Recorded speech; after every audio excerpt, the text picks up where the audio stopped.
আমরা তোমায় ভুলি নাই, দুর্দিনের বাবর ভাই, দুর্দিনের বাবর ভাই, আমরা তোমায় ভুলি নাই, আমরা তোমায় ভুলি নাই, দুর্দিনের বাবর ভাই। এই মুহূর্তে খবর এলো চট্টগ্রামে বহুল আলোচিত 10 ট্রাক অস্ত্র আটকের আরেক মামলাতেও সাজা থেকে খালাস পেয়েছেন বিএনপি নেতা ও সাবেক স্বরাষ্ট্র প্রতিমন্ত্রী লুৎফুজ্জামান বাবর। তার কারামুক্তিতে আর বাধা নেই বলে জানিয়েছেন আইনজীবীরা। মুক্তি উপলক্ষে নেত্রকোনায় আজ সন্ধ্যায় যুবদল নেতা আব্দুল্লাহ আল মামুন খান রনির নেতৃত্বে আনন্দ মিছিল করেছে নেত্রকোনা জেলা যুবদল। এ সময় যুবদল নেতা রনির স্লোগানে মুখরিত হয় নেত্রকোনার রাজপথ।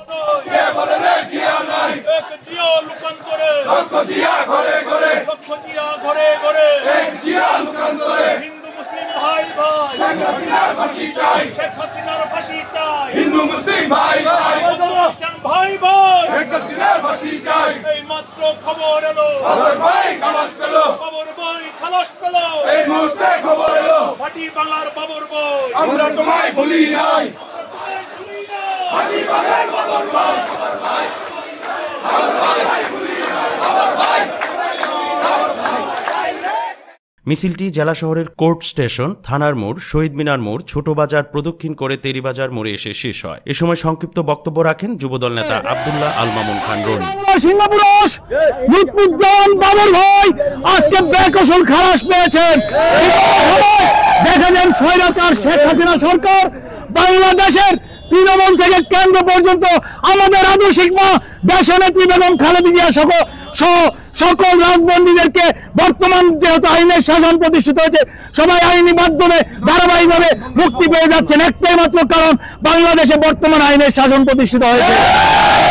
বন্ধুরা, আপনারা জানেন শেখ হাসিনা কিভাবে আমাদের আদর্শিক মা দেশনেত্রী বেগম খালেদা জিয়াকে তিল তিল করে মৃত্যুর দিকে ঠেলে দিয়েছিল।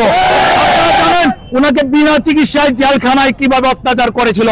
আজকে আইনের শাসন প্রতিষ্ঠিত হয়েছে বলে আমাদের মা দেশনেত্রী বেগম খালেদা জিয়া সুচিকিৎসার জন্য, উন্নত চিকিৎসার জন্য দেশের বাইরে চিকিৎসা নিতে যেতে পেরেছেন।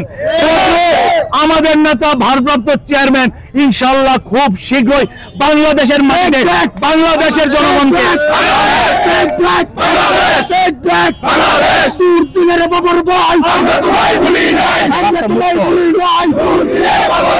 খুব সহজে আমাদের নেতা ভারপ্রাপ্ত চেয়ারম্যান, যাকে আমরা ভোটের মাধ্যমে আগামী দিনে রাষ্ট্রনায়ক বানানোর স্বপ্ন দেখি, ইনশাআল্লাহ বাংলাদেশের মাটিতে এসে পদার্পণ করবেন।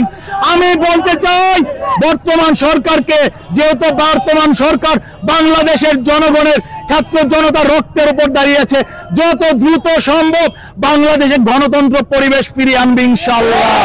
এবং সেই সাথে আমাদের নেতা ভাটি বাংলা সিংহপুরুষ লুৎফুজ্জামান বাবর ভাইয়ের প্রতীক্ষায় দীর্ঘ 17 বছর নেত্রকোনা জেলার মানুষ তাকিয়েছিল, তথা বাংলাদেশের মানুষ। ইনশাআল্লাহ লুৎফুজ্জামান বাবর ভাইয়ের সকল মামলা আমরা তোমায় ভুলি নাই, সকল মামলা থেকে যেহেতু খালাস পেয়েছেন, আমি সরকারের কাছে উদাত্ত আহ্বান রাখবো আমাদের নেতা ভাটি বাংলার সিংহপুরুষ লুৎফুজ্জামান বাবর ভাইকে যত দ্রুত সম্ভব নেত্রকোনা জেলার মানুষের কাছে ফিরিয়ে দেন।